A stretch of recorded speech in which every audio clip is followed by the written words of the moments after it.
Hello, everybody. Welcome to episode 72 of the Titanforge podcast. My name is Dratnos, and this week we have a special guest, Meeres of Echo, the premier European rating guild in the world. Welcome. Hello. Thank you. Thank you for inviting me. Thank you for joining our show. So this week we're going to talk with you about leveling up to 60 in a competitive and fast way. And also race to world first stuff, because of course that's what's on everybody's minds, as that's less than a month away now. But first, we all are coming off of Keystone Masters, and everybody here except for Tettles had something to do during Keystone Masters. Tettles was a spectator, but Meeres, you cast I had something to do. What the hell? Okay, so Tettles, how were you involved with Keystone Masters this time around? I was doing homework while watching it. All right. How did your homework go? Homework, yeah. It went well. Thanks. So I guess let's start with Trell, because Trell, you actually competed in this thing. How did the tournament go for you? It went pretty well. We had we played some fun classes. One of us decided to switch to a meta class, which I think was fun for Paladin or Fire Mage, and the rest of us just played what was like doable at those key levels and fun for us. And so we had a triple Druid comp, but it's fun to like see those dungeons in action in an MDI setting for the first time for sure. Yeah, Meeres, was this your first time casting an event? You were casting the German version of the stream, right? Exactly. I was casting the last two games of the German, or the last two series rather, of the German broadcast, and it was really interesting. It was my first time, apart from like randomly getting benched on the World First event and then sitting on the couch, casting an event, and it was actually really interesting to see it from another point of view from my side. Yeah, it's been kind of hard to find WoW stuff to do for the past several months for a lot of people. I imagine that's been a little bit less true for you because you've got all this prep to do for leveling and stuff. But I don't know, for me personally, it's been nice kind of ramping back up into World of Warcraft stuff because it's been such a long pre-patch and pre-expansion time. So let's start by talking about it. Let's start by talking about what's going to happen in 8 days when the expansion launches. And the first order of business is leveling up to level 60, which are you going for the world first of that? Yes. The plan is to go with Mike and Robin, like now and Gingy. We're going to try and go forward for 60. We did last time. I tried with Gingy and Deep Shades. We got world for 60. World for 120 it was. But only on Mike because we kind of messed up the pre-questing and Mike was a little bit cheating. But he just had more pre-quests, yeah. He just had more pre-quests because he had a newer character and we were like a little bit lazy, not leveling up another character and whatnot. So he got it first, but we achieved it. We were but really close against someone else, yeah. We actually had really good competition. And this time around, I think we also have a lot of people that are messaging us for the race that they also want to compete. Also Jimmy and Ken. They also were like, well, why wouldn't we also do it? So they're going against us as well. So it will be interesting. Is it just Jimmy and Ken together? Yeah, the boys. Yeah, they were like, man, why we're not doing anything? And I was like, okay, yeah. So yeah, they're also gonna let it. So when you say pre-questing, that's like you get a full quest log of like 20 quests to turn in as soon as the expansion comes out? Okay. Yeah, And, they used notably pet battle fucking turn-ins last expansion. If it works. That's correct, yeah. Everything, basically, the pet battle stuff, you can turn it from your quest log, which means how it was last expansion, it got completely changed from this time. Oh, yeah. Is that you can, like, we were turning in everything, we got 51, then all the quests became green, so they were all useless. But the pet battle quests, those are the cool boy quests, yeah. Those are scaling, so you can also turn them in on whatever level you want, yeah. So we were turning them in on the flight on the next level already. So, yeah, that was pretty decent. Yeah, that's crazy. It's awesome stuff. So why are you pushing for World First 60s? Just because it's something to push for? Content, but it's for the fun definitely, because we were like Mike is doing it since Legion because he did in Legion as well. And I just joined in, and I think competing for it is really fun. Like you can do some sneaky stuff with some questing, and we actually tried a lot, and we also gave a lot of feedback for Blizzard to fix a lot of exploiting. There was a lot of exploiting going on for the leveling, and you could level to 60 in like 1 hour or less with party sync exploits and whatnot. And I think we got almost everything covered. Hopefully we didn't miss anything, but we got a lot of stuff from party sync and stuff like removed from the game and fixed because the system is just really new and very buggy, I would say. Yeah, could you just party sync and keep turning in the same quest over and over? Now that actually got fixed pretty quick, but that was possible. Now it was mainly party syncing down to like level 25, like for S. Like you have people that are level 25, you get party sync down, you farm grind mobs like in an insane pull, and then you get invited by someone else, you party sync down again, and these mobs give insane XP, and you're just getting a level every 5 minutes or whatever. Or like in other parts where you had to do dungeon quests in like Burning Crusade, and you could turn them in when you party sync down and stuff. So it's a good thing that got fixed. Good testing, yeah. Shit. The system is pretty crazy, and then you like randomly, I don't know if a lot of people notice, but if you use it actually on beta, it is so bugged that sometimes when someone leaves the party and you have party sync on, you can't invite anyone else. You need to disband the group. If you just the group is gone, and I don't know. It's a very strange system, and I didn't really find any use of it besides exploits. So we will see. I mean, maybe it will find a better use in the next years. Hopefully. What actually is the use of party sync? Is it supposed to just like track your group's quests and share them to one another? Like, what even is the point? I'm not really like I'm pretty sure the initial idea was, for example, you're gonna quest with me, you're inviting me, but you're like 2 quests ahead, but you still wanna quest with me, so I party sync you back to my progress basically. Then you can do the quest with me, and then we can like catch up together as one group. Yeah, or if you want to like help your friend level, but you've already done the zone, so yeah, you can get all the quests do, like, again. the quest, yeah, and you can do the quest, and you just don't get XP anymore. For example, we're trying stuff because obviously, as I said, the dungeon quest in like Burning Crusade and stuff were bugged, and we had like people. I was on my hunter where I knew I did the quest and I could retake the quest, but it didn't give anything anymore. And other people could obviously take the quest and I could like do the quest with them, and they got XP. I got nothing basically. Yeah. So if party sync isn't going to be useful, what caused you to decide on a group of 3 for this? What are the benefits for leveling with friends? Normally, I would always say like leveling in a group of 2 or 3 is always really good, because you have like you can split up on quests where you need to click multiple things basically, and you're way faster in killing. And also, what is pretty important in the beginning, if you actually want to speed level, is mob tagging. If you are alone and then you run in one direction, you see 10 other people go there as well, you're like, oh, that looks pretty bad for my mob tagging. But then you like spread out, and you have the opportunity to like tag everything. And you obviously has a downside as well with the pickup quests. But the pickup quests are actually pretty okay in Shadowlands, I would say. Yeah, because like especially early on, if you don't get out ahead of like the pack, you're going to be running into groups of like 20, 30, 40 people trying to do the same quest early on. So getting out early, ahead early is pretty important.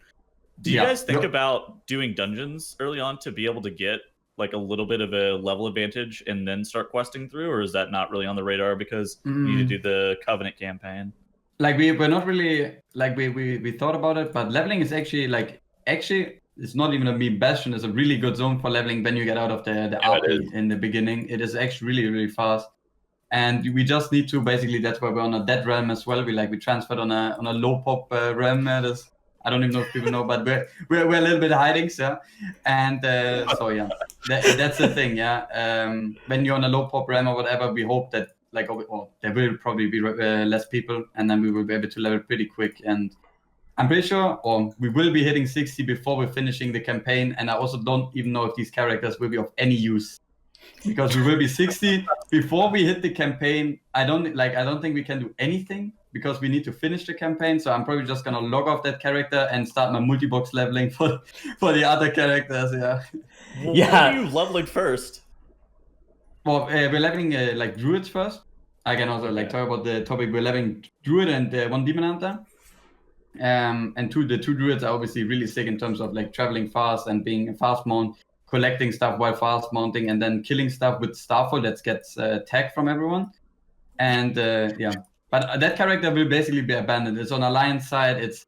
It's on a dead realm. That character gone, and I just gonna multi-box level the other characters. Yeah. That sounds about the right place for balanced druids. Yeah, yes. Great for leveling. That's it. All right, so good for buying stuff off the black market auction house too. Now that is true. That character will farm gold on that realm. All right, so there's a couple things that you touched on there that I wanna cover. So let's start with Alliance. What's the thought process behind going Alliance? obviously Alliance, what is super sick is Shadowmat. Like everyone knows Shadowmat. Everyone who watches MDI or any dungeon content, Shadowmat is just sick. Dropping combat with whatever you don't want is just it's just superior of any other if you wanna do for speed or like I don't know. Shadowmat is just the best, and obviously on the other side is the warm-up bonus that is like 30 or 25%. I think right now it's 25% again on EU because it's like region based. I think it's not server based. But yeah, it's like 25% or 30%. It's just baseline more than hot. So that's the main reasons going Alliance. And like one thing, if you guys ask Jimmy, Night Dive is actually 10% damage increase. Anyone can fight me here, but Night Dive looks just 10 times better than any other character you can play in the game. Yeah. True. Does that even work if you see yourself as a Moonkin all the time, or have you glyphed? Well, I mean, you're using the glyph. Okay, good. You can look at the transmog. Yeah. Of course.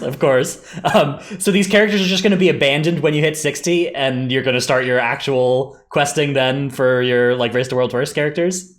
Exactly, yeah. Because maybe that character will come back if, for example, I want to play like a druid, because I'm not sure if I will be leveling all 6 tanks or if I will be level like maybe one multi-box set of 3 and then 2 and then get that character back in if like leveling is really bad without multi-boxing or without IS boxer rather. So maybe we will see, but that character will be pretty abandoned for the part until I finish at least the campaign of one of my other sets. But it will also be an experiment to see what actually happens if you don't do anything on release and you're not on the test run where you have everything unlocked. So yeah, maybe I can get some sneaky Covenant even though I didn't do anything. Who knows? Yeah, that would be valuable to know about for sure. Okay, so you talked about multi-boxing for your actual leveling of your characters. Of course, we learned recently that multi-boxing is getting a huge nerf, right? You can't send one input to multiple clients anymore. So how's that change what your plans are going to be for multi-box leveling? Exactly. And you pointed out right, because I got so many people already, just to clarify it, I think it's pretty important. People still whispering me that I'm getting banned when I'm multi-boxing, when I'm online on multiple accounts.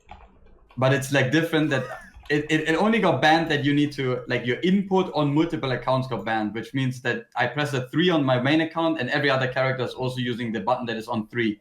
That is like banned, but you can still have multiple accounts, yeah? So guys, you can relax. Because it was actually pretty funny. I got so many whispers. Every day I get like 2 or 3 whispers when I'm multi-boxing. Watch out, Meeres. Watch out, you're getting banned. Like, this is not I'm reporting you. I also had really angry people already. So yeah, but basically, go ahead. I mean, they're not even they weren't even directly targeting people like you who are just trying to do world quests with multiple accounts, right? They were directly targeting the people who have 15 fucking ballast druids camping outside of raid instances and try to just grief people. No, it was the herbers. It was the herb harvesters. Yeah, I think the herbers and the miners, they were really angry, or like they were really happy that it got fixed. Yeah, they were really angry at multi-boxers. Yeah, because I didn't even know about this, but apparently you can like mine or herb in a raid. And I was like, holy fuck, that's pretty crazy. And like I go to the auction house and buy my herb, so I don't really mind what they do. But yeah, like multi-box leveling will be very slow. I'm pretty sure if you can put it in percentage, IS Boxer, like for slowing down, like multi-boxing with IS Boxer was probably like only 30% slower than like single leveling a character if you actually were used to it. And we played it like for last 2 years or 3 years. I was using multi-box now, so I was actually pretty good with it. And now I'm pretty sure I lost like 80% or something. Yeah, like the characters will just be dead weight. You need to collect stuff with them. But it will probably still be worth it because like you don't need to go through the pain 6 times. You only do it 3 times, maybe a little bit longer, but it will still be fine.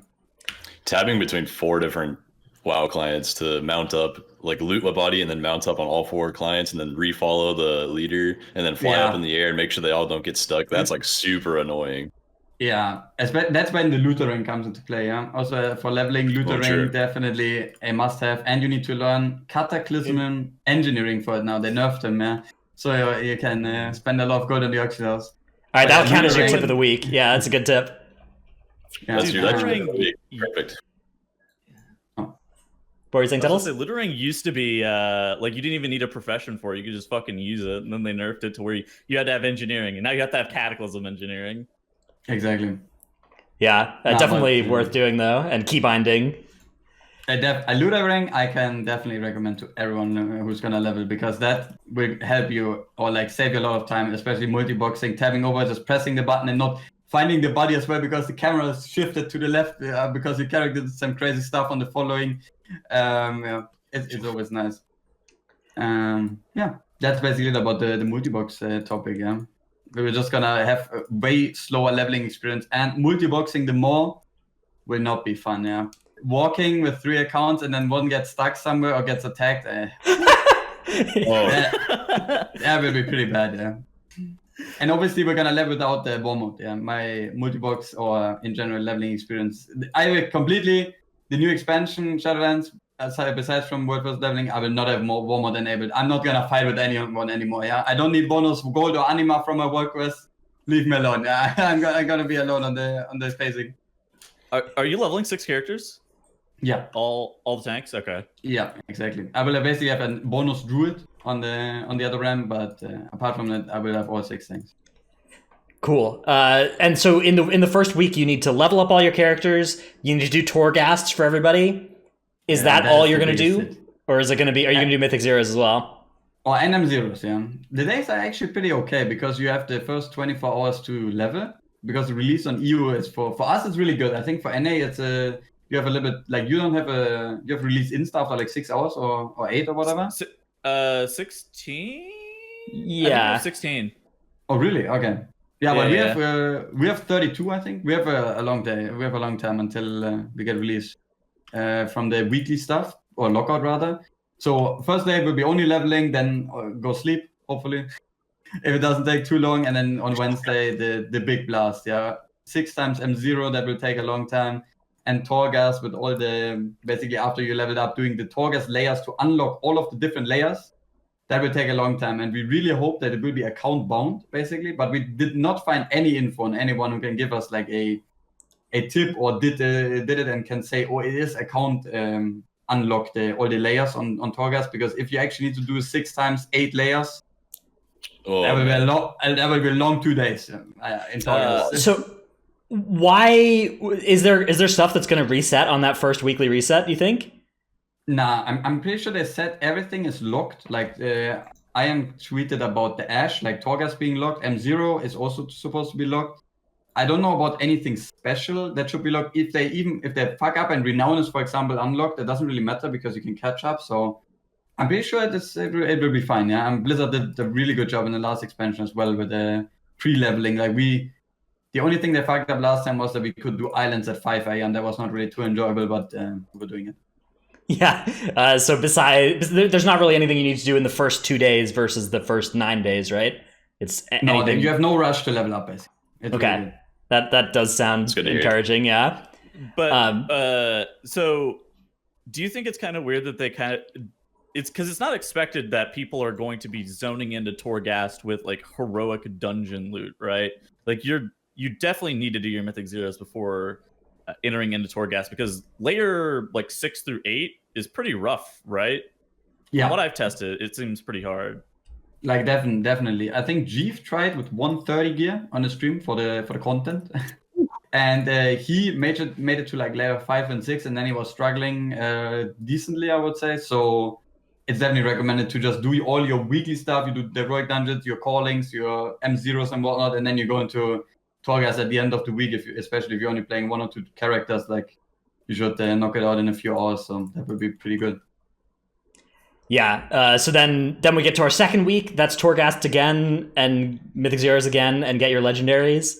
And then it's the raid, right? Raid is week 3 of this thing. So that is correct. Yeah, it is actually pretty fast. And having the raid, or like in general having the raid pretty close, and the beginning ulti was the same. Your gear, you will struggle a lot. Yeah, the gear will be pretty bad. And but I hope it will be fine. Yeah, I believe that the raid will be good to clear on heroic. The bosses don't really look too hard, so we hope we can also get some helpers in to trade us some gear, like always. Yeah.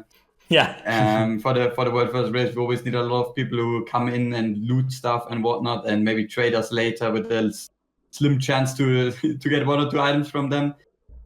So we hope it will be pretty easy. What about world quests? Are you going to clear every single world quest on all 6? Do you think? Oh, Definitely not. Yeah, how it looks right now, the world quest. I'm so happy. If people remember in BFA, we were doing full swoops on characters for the AP. Obviously, we did every single world quest for rep and AP, and that was a big pain. Yeah, And that was awful. right now, the anima system looks very good. You don't need to do a lot. You can do like 2 callings or 3 callings, I think, and you're done with your weekly renown. And then you just do like maybe some armor or weapon, maybe a conduit if it pops up. But you're not. I'm not gonna do gold or some resources. I don't even know if there are resource work quests at this point. So I'm just gonna leave all of that to the people who will do the consumables and stuff for our guild bank. They can do work quests and get rep. True. Yeah, That's because good. I like to hear that. there's More nothing like Westwards important. out there. There's nothing important gated behind rep this expansion, right? Nothing big. Well, the only thing that we found out was feasts. Actually, they are, or like the really big feasts. They are gated behind one of the Necrolord rep, like Madroxus. But it's only 2 more stats. So I need to say, like everyone who's normally raiding, the 2 stats, they won't kill you. Yeah. It's not a lot of DPS, yeah. I mean, some of the legendaries you have to grind rep for, depending on like your class or your spec, but that's basically it. Yeah, that's basically true. Yeah, so but, everybody needs to pick like one thing to do to get their one legendary they want most, Exactly. and like do that. But you don't need to do multiple different it's things. also that most legendaries are right now from the raid, from dungeons, and from Torghast. Actually, a lot of them are from Torghast, from the layers. So I don't even know how the system will work out. Maybe we're not even gonna have the legendary that you want until the last week, because Torghast, the rotation like needs to run, and then it will pop in heroic week. So we will see how that goes. Yeah. So Okay. are you? Yeah. A Okay. quick side note: the poor DKs, they have their best legendaries from a world boss. So bless for them that the right world boss is up. Yeah. Oh no. Oh.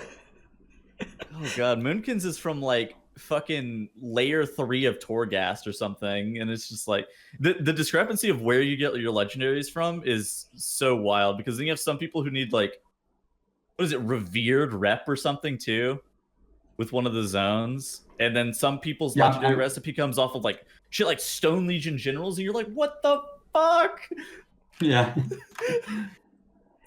Yeah, it's definitely going to be interesting as we kind of get that together. But hopefully by Mythic Week, everybody has theirs, right? And even if you're a little bit slow to get yours, you can still catch up and upgrade it in time. Like I'm pretty sure you will be able to get to a rogue week. That shouldn't be a big issue. All right, so we'll talk a little bit more about the Race to World first. But before we do that, let's do our Tip of the Week segment. Meeres is we'll count the Looterang one, I think, because that's actually a really good tip as yours. Mine is... I think that sounds good, yeah. Yeah. Mine's going to be, if you're looking for something to do during pre-patch, I'm sure everybody knows this, but there's a 34-slot bag you can get from the pre-patch event. So you're looking for Brawn Jam, and if you go to the front page of Wowhead, you can actually find its next spawn. So if you're watching this live, for instance, in 15 minutes on the NA servers, Brawn Jam's going to go up. I'm going to miss the opportunity to get my bag because of doing this show. So that's the level of commitment that I have for you guys. But everybody else should go log in now and go get your bag, because 2 extra slots in your inventory. Who doesn't want that? There's also some random other stuff you can get from some of these other guys. There's a mount. There's the, if you don't have the blue Proto Drake, one of these drops that as well. So there you go. I CBA logging into live, man. I don't need the bag that bad.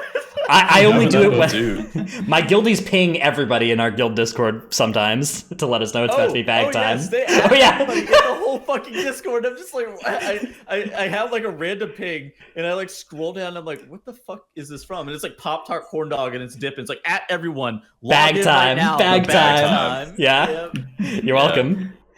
Boy, you will appreciate the 2 bag slots when Mechagon happens again, and permanently you'll see bag is full in your characters. Yeah, or corruption as well. Like you never know when you're going to need all your slots again. It's true. And as the right armor. True. You never know. I think it was the worst in season 3 of BFA, where there was like all the Mechagon and Nashitar stuff in your bags, just like hanging out for the longest time. Yeah, you had like 3 spare parts. Like crates. It was the worst, because you were also like, you were a little bit, I'm not selling anything. Maybe it becomes useful. You never know. And then you're keeping everything bankers full, and you're like, oh no. Yeah, and then spare parts also not regional in the beginning, and you're like, okay. At one point, it's too much. Yeah. Because you had Benthic, you had Azerite, you had literally everything from Magitar and Mechagon, like spare parts and galvanic oscillators and Well, Yeah. the it was really energized bad. cells and shit. Yeah, that was rough. All right, I Trell. would What? appreciate, like, Okay. oh, sorry. I would have went Vulpera in hindsight for the bonus backpack slots. True. I should have been that too. Dude, Vulpera's probably pretty good for leveling, right? With Make Camp, you can set up some good camp returns. I have no idea. I placed it for raid Yeah. testing because the ratio was good. Yeah, The racial's sick, yeah. that racial's actually really the nose for trouble. It's really good. Yeah, and the damage from the vial too, right? It actually does pretty good damage, I think, right now. I'm not gonna say it, but I forgot to press it in raid testing. Oh. It was not on my boss. That's all right. But yeah, we can do the tip of the week too. You want to start off, Tridus, or me? Dude, I literally just did it. That was what I did. Mine was Oh, that's getting right. your bag. All right, so mine is in the stress test for the leveling event that I shortly did like 2 days ago, I think is when it was. Yeah, it was on Friday. When the number of people go into the mob, you want to get ahead and tag like that first rare mob as soon as you can so that you get ahead of the group a little bit. But the second thing is don't leave the group while you're in any of those escort quests if you're leveling with friends, because one of my guildies left the group when I was in the escort and the whole escort just disappeared and I had to like run all the way back through the mod and re-pick up the quest. Yeah, that'll like phase you. That's really bad. Okay, the escort quests in the Maw are really, really brutal in Shadowlands. If you get like over 20 yards away from them, they just completely reset. There's like no grace period for them. So make sure that you stay They close. seem pretty buggy still. I would just take it easy and just like hug the NPC. All right, for Tettles, we Yeah, have a clip of the week, which is from Keystone Masters. Actually, this is from Trell's Keystone Masters run. So what are we looking at here, Tettles? We got Bear pressing the most powerful ability in the game. Thrash. Oh, true. Yeah, This Very is a complex very hard- rotation here. Exactly. As two tank players here in the call, we can definitely say this is a very complex tank gameplay here for the 30-second time frame. Not everyone can do this. I'm just want to point it out here. It's very challenging. What's cool about this though is it's necrotic, and I get up to 99 stacks most times in this pull. And Bear is the only tank that can really pull this off at the moment because of a couple things. Incarn, Thrash Spam gives you like 1,000,000 stacks of Iron Fur, and like I have 8 to 15 stacks that entire pull. And So also you're armor legendary. Yeah, I'm armor cap. 15 is like way more than the armor cap. But the legendary Urslak's Fury Remembered is the one I'm using in this clip as well, and it gives you a shield every time you hit with Thrash on every single mob per mob hit. So basically, it's just giving me a giant shield, and it goes through necrotic. So that's why you never see my health drop from 100% there. yeah, That's that's got to get fixed because that. Yeah, right now I don't think that's intended, but That is definitely strong. gonna get fixed. And then you're out there. Yeah. Actually, not even. The armor cap, like you have actually really high damage reduction. It's pretty crazy. When you have so many Iron Furs. Yeah, the Bear was looking pretty good for a lot of stuff in those dungeons. The only thing I was thinking was like Vengeance was, I don't know, Vengeance looks so insane as well. Yeah, sadly, the damage output, the tank tuning damage output, Vengeance is just doing double of all of the other ones most of the time. yeah. It's I should have pretty played Vengeance in a lot of maps if I was playing for real. I think Yeah. the Bear looked like there was a lot of cool stuff the Bear was doing though, and particularly like there were some Bear was really big really fun. pulls. Yeah. I got to save some lives with some Wild Growth Swiftmans. Oh, yeah, dude. Between casting mechanics, that was pretty fun. I saw you shifting out, and like when your healer went down and on the first boss in Halls of Atonement, and you were like shifting out and healing yourself on every Yeah. beam, and then shifting back in. That's nuts. Yeah, that's kind of stuff that makes Bear actually fun because you don't only just press Thrash, you can also do stuff like that sometimes. And then sometimes, yeah, just smash Thrash. Oh no, he said the threat word. Oh god, yeah. All right, where to begin? So in that same clip, if you notice, there were 3 mobs I didn't have threat on, but I thrashed directly 5 times in a row, and I still didn't have threat on those mobs. They're chasing my poor Boomkin around. In general, it wasn't too bad, but if I missed a single mob with Thrash or Keg Smash when I was playing Brew in practice, then it was over. Like that mob was never going to be on me for the rest of the poll. What if you weren't playing with the Hunter?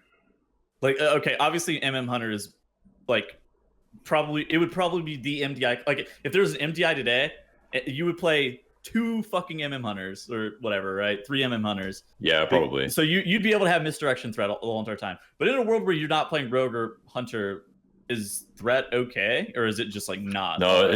it's still pretty bad, especially for stuff like that. Like if I'm not an incarn, we actually had to play around threat because if I wasn't an incarn, I was target capped to 5 mobs with swipe. So if there was ever a pull bigger than that, I could just never get the threat on like surrounding mobs coming in at varying times. You know, typically MDI pulls, that's how it goes. They just kind of arrive in the center at different times. So like swipe just does not get threat. The first room of Plaguefall has 20 slime mobs, which is far more than target cap, but you want to pull them all at once, obviously, because they're the same amount of health. And so what we literally had to do was have our hunter go turtle ahead because I didn't have incarn for that pull. And he would gather up all the slimes just to get threat for me. And then I would go in and thrash every slime at once just so I could get threat. Kind of crazy that we had to do that, but yeah, you know, hopefully they buff the threat at least, if not target cap. Although obviously target cap came up a lot in that Keystone Masters tournament. I don't know. Meeres, how much were you guys talking about the target cap on the German broadcast? Because we brought it up quite a bit.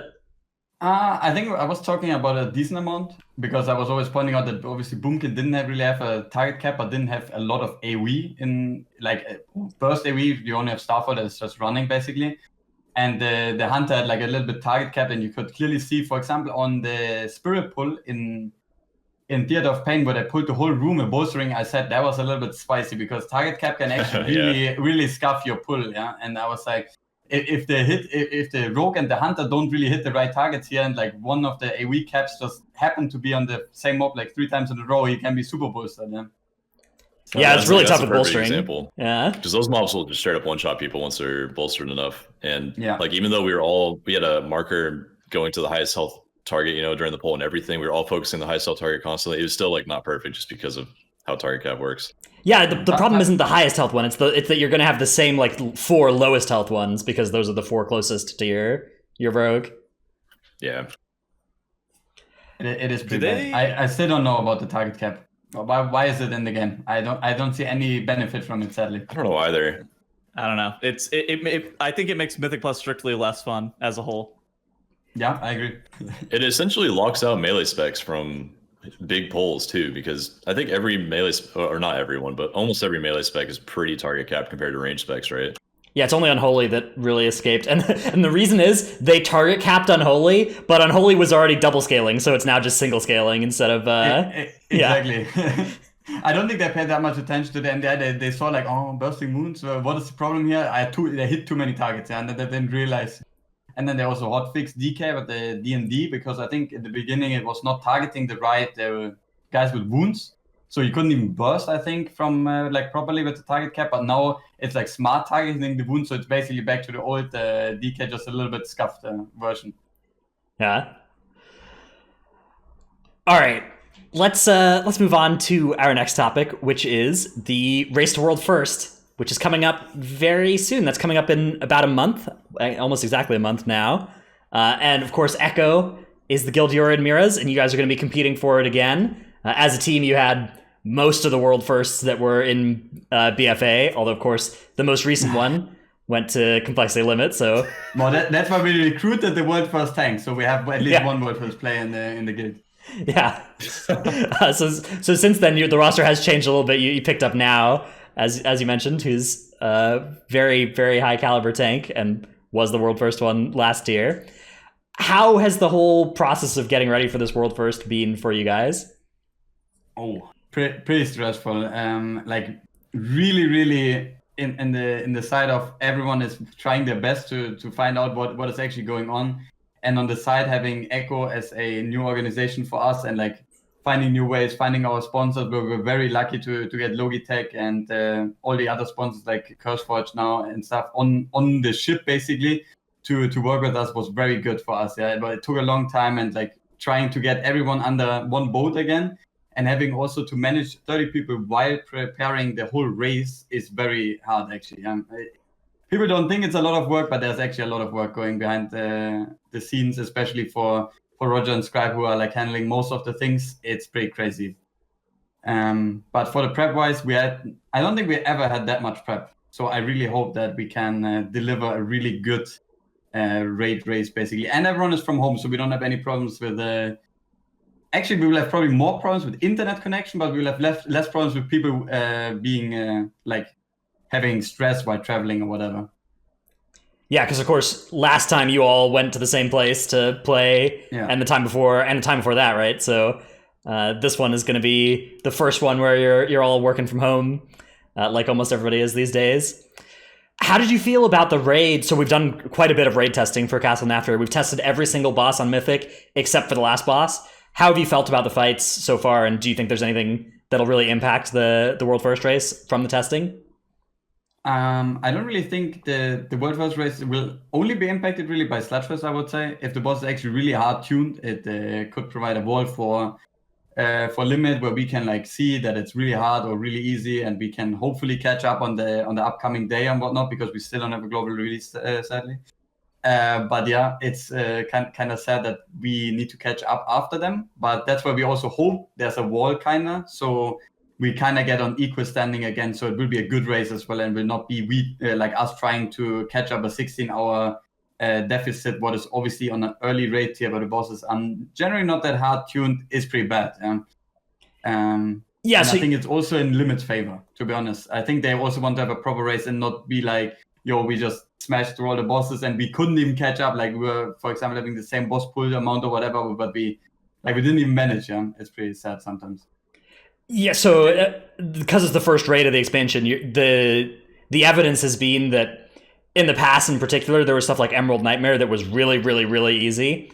I think Uldir wasn't that easy though. Uldir was a 2 reset raid. I actually need to I think actually Uldir was really easy. Our prep was just really bad. From both top guilds, the prep was really bad. We kind of had all of our eggs in one basket. We were like, boys, mage is gonna solo every orb, and then we had 5 mages prepared.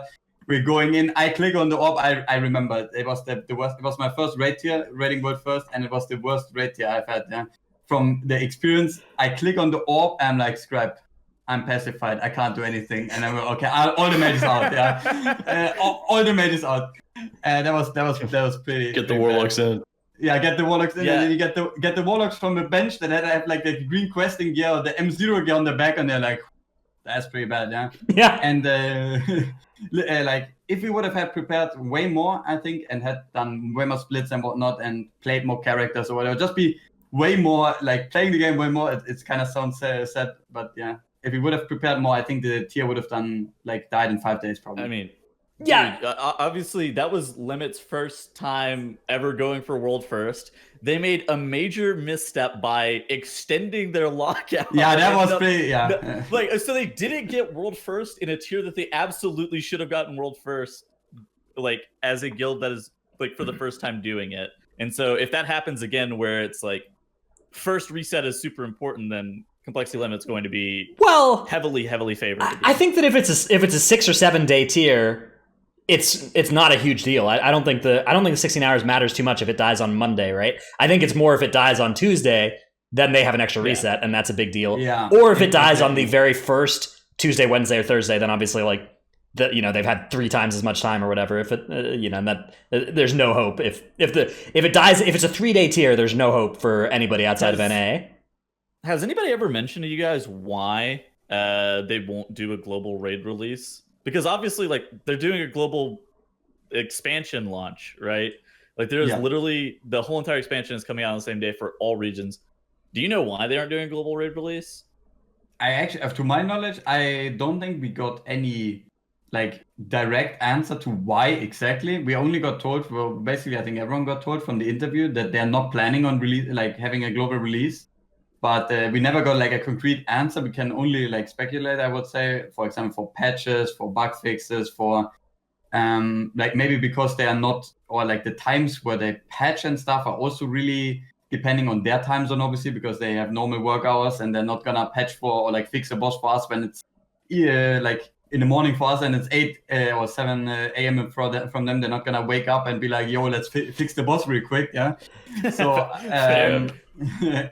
But I don't think there was any direct thing, for example, that they said the patch or like the bug fixes or whatever. We didn't really get anything. What I can really see as a big argument, but we were actually speaking about it on stream and in TeamSpeak as well and stuff, is probably that the raid would release at our evening time, I think, and then NA morning time. So if it would be NA morning time, it would be for us like 5-6 p.m. or whatever, and then people would be like, yeah, well, but then I wanna instantly raid, and then you need to evening raid, and you can't wake up and raid in the morning. But I don't really think that would make any difference apart from the weekly reset, because I think maybe they were thinking about the weekly reset. Then EU would have a longer raid tier, or like a longer first week if they would shift it to Wednesday, and then we have some strange things going on. I don't really know. They would need to make a special rule, I would say, for Race to World First to fix it for everyone. Yeah.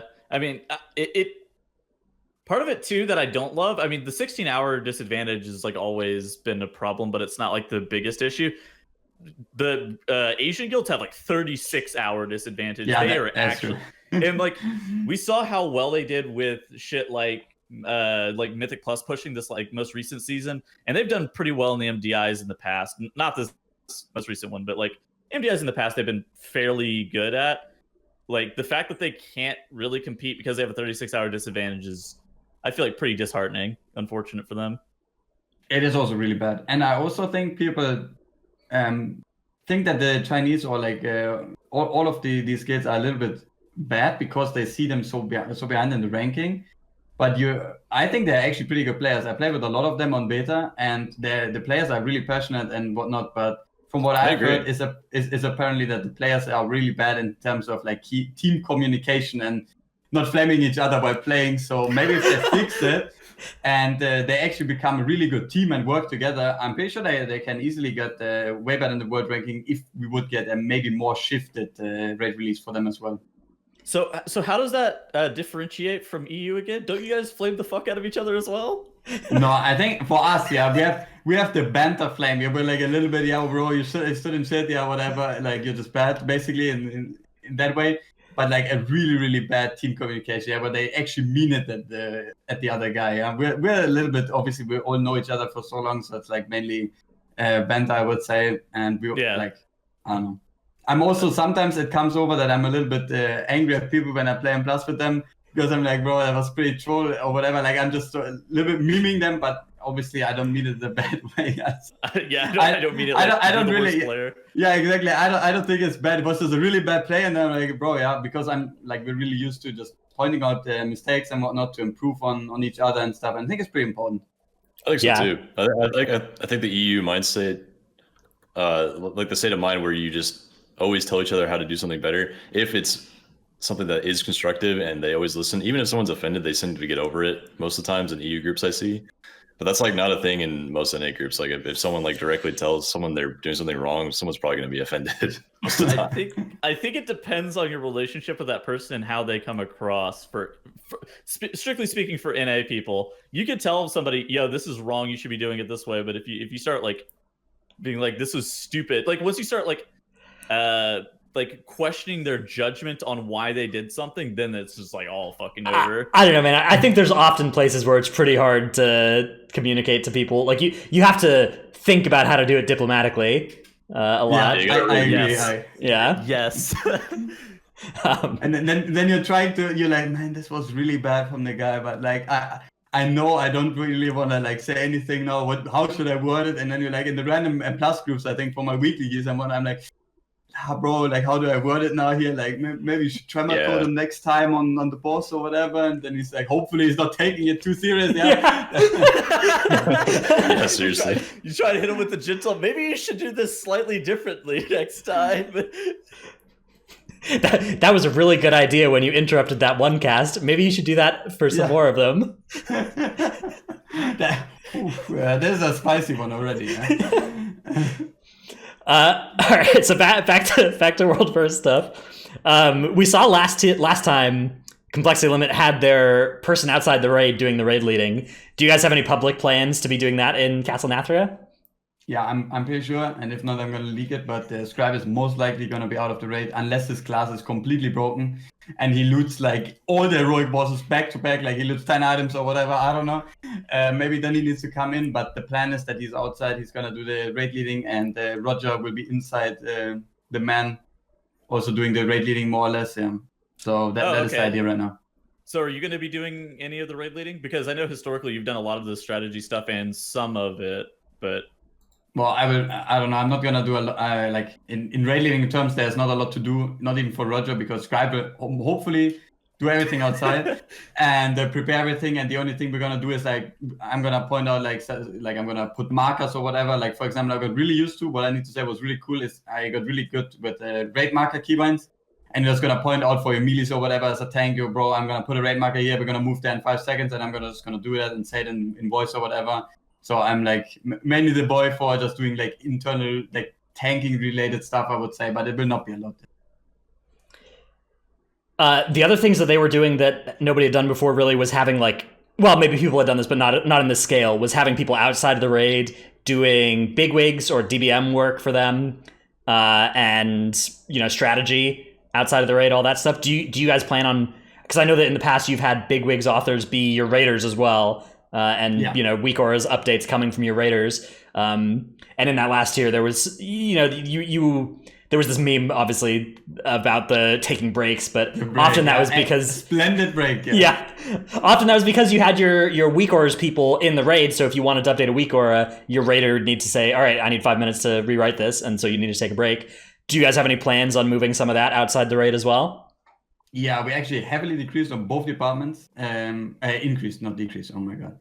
We increased on both departments, and we have basically just wait because he's not tanking anymore. He will be a DPSer. He will most likely be in the beginning probably outside for the bosses and fix all the bigwigs timers, because that's obviously really important. And then on the other hand, we have Grim, who's with us since the announcement video, and also like before we recruited him before already. He's a really nice guy. And he's basically all of our weak auras that are like custom and handmade, specific weak auras for boss tactic or whatever. And he's not a raider. He's a programmer in a sense. So he's just gonna not do anything apart from weak auras and sitting outside of the raid and staring at someone's screen if it actually works. And on the other hand, we have like obviously people for the guild bank helping us, like giving us consumables and whatnot. That was kind of like the standard thing. And then we also increased our roster in general to just have more opportunities for people to swap in and out in terms of if a class is really OP, especially in the first tier, that can be really nice when you have, as we saw on Goon, Warlock was really good. If we would have had 2 more Warlock players, would have been really nice. Yeah. So that is something we did as well. So do you expect less breaks this time as a whole? Yeah, oh, for sure. I think like Vigara wise, we don't need any breaks because I'm already finished with all my Vigaras that I make for Echo, and people are just gonna I'm gonna give the Vigaras to them, and I'm just gonna have them adjust the Vigaras whatever they need. I'm pretty sure I did a very good job and how they are right now. Like we improved as well how they look and what they actually do and stuff. You guys will see it in the Heroic V then as well. Like it will not be only the bars anymore. I'm kind of moved away from it. So I think we did some really good work in general on giving people more overview on what to do. Also that everyone is using Plater nowadays, so you can have a proper plater setup, like recolored plater, a execute glow or whatever. There's so many possibilities with these add-ons. It's crazy. That is actually a lot of good information. Yeah, that's awesome. I'm looking forward to seeing that. So you guys feeling good about your chances in this race to world first? Well, I think we did so much, and I feel actually very good. And I really hope that the race will be like. I think my best.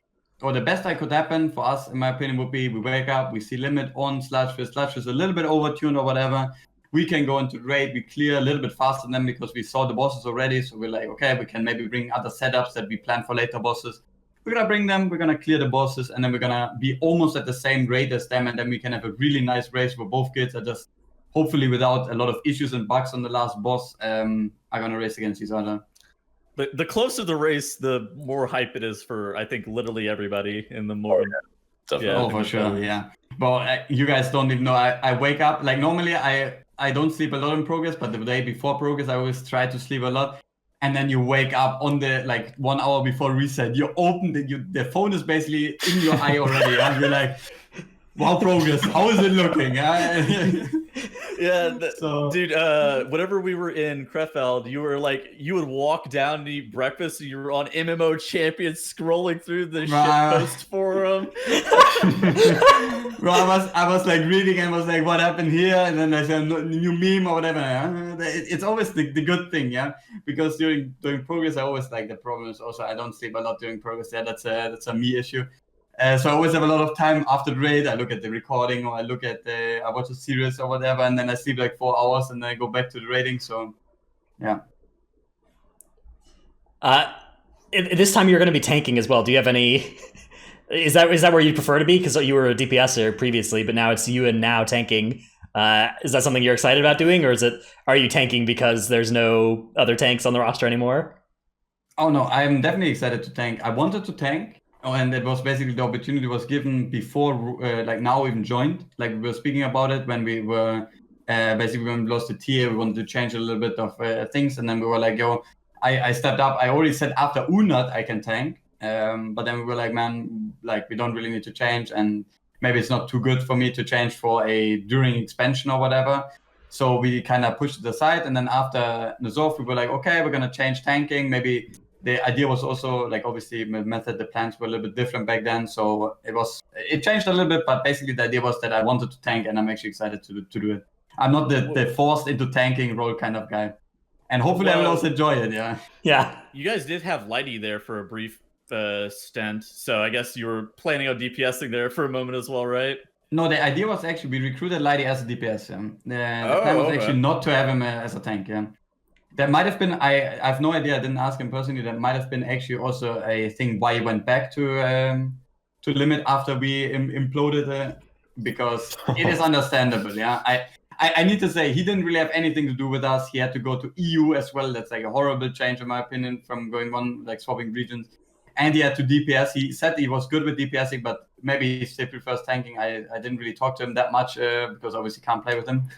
So it's pretty hard, and that's why he swapped back. But he actually joined as a DPS. Okay, fair point. All right, so we've got a couple of Q&A questions to get to. But before we do that, we get to thank all of our supporters over on the Patreon who've put some good names in for us to read this week. We got some good ones. We got some wild ones here. All right, so our supporters are Paul of US Proudmore, OnlyFans XO of E-Girl Bathwater, Riley, Delete DH of E-Girl Bathwater's OnlyFan Club, Gopher, Stuck in the busy season during expansion launch, feels bad, man. Yeah, really tough actually for anybody who's got a holiday job type situation. King of Skills, Zuko, Ja, I Wish I Was Dratnos' Dino Pillow, Chromed, Trekkie, The Marsh Hare, Regulus, Never Nude, Chewy, E-Girl Bathwater, aka Elegant Girl in Real Life, bestowing audience teenagers heartily with aqueous thrill, excitement, and rejoice. What an acronym. That is completely wild. Lufer, Ursoc Reborn, Ziv XX. Cursed. Yeah, that is entirely cursed. Van Heelen, banned from E-Girl Bathwater stream. Sen of US Kill Jaden. Daz Boot, better maids lead than Tal. Brought to you by Dratnos the Excel Wizard, Brad Ceratops, Gino the Boomer, Necris. Will Blizzard care about balance, class identity, and agency? Shadow Priests can pump if you chain pull, just give them a chance. Nevuk, Sinmora, Eevee, Frosty K New Meta, Stevenson, an unnamed benefactor, Take Light of the Protector and Frenzied Regen off the GCD, Woe Bonesy No Verse, No Trick, I Scheduled a Tettle's Flame, Sirmaticus, aka Grumpy Druid of E-Girl Bathwater. Thanks, Trell, for getting Bear nerfed, Dymat, Syncope, EGB Tragic, I think I know what EGB stands for. Feral Druid is just a hunter pet with independence. Heltari, Supra, Hanny is going to pump in Shadowlands. Nyx is looking for things to do until Shadowlands. Xylic, my brother needs to play more and stop being a noob. Flick from Ascendance, Gallic, Brusif, Chewy, Dratnos Roots Abyss, Vesuvius of E-Girl Bathwater, and Tuna Bomber. Thanks all for the support. It looks like Meeres, I promise they're not normally like this. They are normally like this, dude. They go in their channel and they coordinate their names every week. Oh my god, it was actually pretty good. But the Bathwater theme is actually it's going pretty strong. I need to say, it was a good meme. Have you seen? Have you seen the Tettles Bathwater picture? I'm sure you have. Man, I think everyone in the war scene saw it pretty much. At this point, it cannot be unseen anymore. The thing is also, I saw it like 1 year ago, I feel like. Yeah, and every time you talk about it, I just get the picture. You can't forget it, yeah? It's the worst. Crystal clear. Yeah, you can't remove that one from your memory, unfortunately. In my experience, every time I can stop thinking about it, somebody retweets it or something again, and I see it on my Twitter again. It's not me. It's not Tuttles. I don't even bring it back up. I think it's Tettles on the second and third account, just retweeting him. 100%. There are some things 100%. that are left better is Relics of History that could go away quietly, and I think that would be one of them. Tettles, if you could go back in time, would you not do it? Please. Absolutely not. I'd still tweet that shit, but it was good for clout. It was bad for other reasons. Has your mom seen it? Yes. Well, that's fine. I think that's actually the. Oh, that's fine. Let's move on. That's not the issue. Let's move on as rapidly as possible to our Q&A segment. First one comes from Ezilot on Discord, who asks, how much do you think raid testing on beta affects the race to world first? It would seem that in order to get every possible advantage, you have to put a considerable amount of time into learning the fights that are available on beta before they come out on live, so you can get as fast as possible to the ones that are not testable. Doesn't this mean that the testable fights are not progress fights anymore, since you already have your strat planned out and battle tested? So Meeres, how do you respond to that? It's half right and half wrong, I would say, because it is like raid testing is really, really important for us, especially doing the boss at least once in Mythic. Like it doesn't need to be more times, basically. Just seeing the boss once, seeing how the mechanics work out and how you can build a strat around it is like really crucial, especially for, we spoke about it earlier, Vigara, tactic, big wigs, like doing everything in advance kinda and trying the possible best. I'm trying my best with my Vigaras to make them as useful as possible when the raid actually comes out. I don't know how useful they are and what's gonna change, but it has a big effect on how we're gonna try the bosses. We're looking at videos a lot. Like I'm personally looking at videos. When we're speaking off stream earlier, I looked at my recording and was like, man, my UI doesn't really fit this fight, and maybe also the next fight that's coming up. So I'm maybe gonna change a little bit and adjust. So the raid testing in that way is actually really, really good. On the other hand, I'm pretty sure you said that like the tactic, we go into the boss and play the tactic. That is actually the other way around. Yeah. We go into the boss, I have a baseline idea from looking at the dungeon journal, like everyone, like we're reading, I'm like, it says here in the overview, this is this build, this is damage. So I'm like, okay, what I'm going to do. And then after the testing, you're actually going to form the proper strat and try it out in Heroic and Mythic, how it's going to tune, like how it's actually going to work out. Yeah, sometimes there were also so heavily changes, or beta, especially after we saw it, certain classes completely OP on day one testing, and we're like, whoa, we need like 10 of them. And on the other hand, like they're nerfed 8 weeks later. And then like, okay, that's shit now. But yeah, a lot of the fights change a lot as well, right? Like it's just some random fight. Even if the mechanics stay the same, like they'll double one mob's health and they'll double an ability's damage, and it's a completely different fight. Yeah, like most of the time that stays the same. What I can say is obviously most of the abilities stay the same. The HP tuning is most of the time always different. And the timers kind of stay in the same way. So how the bosses react to different abilities. For example, Artificer is the best example. How he's going to like have his portals down, and then he's going to spawn the ghost or do the scythe in the later phases, and etc. So this stays kind of the same. And that's when you get the idea how you make a tactic around the boss fight. And then you hope, or like we try really hard, and we have a lot of different ideas about every boss. Sadly, I cannot go into detail, but we had a lot of ideas about the last bosses especially. And we will try to find out what will be the best when the boss actually comes out, like when we can actually play. He says that he can't go into detail. However, what he means is we're having a lot of warlocks prepared to make sure that we have enough gateways to be able to cheese as many mechanics as possible.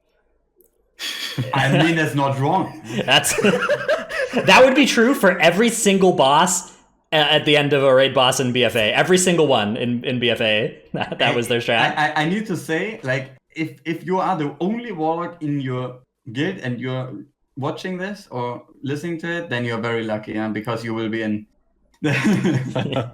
Goodness.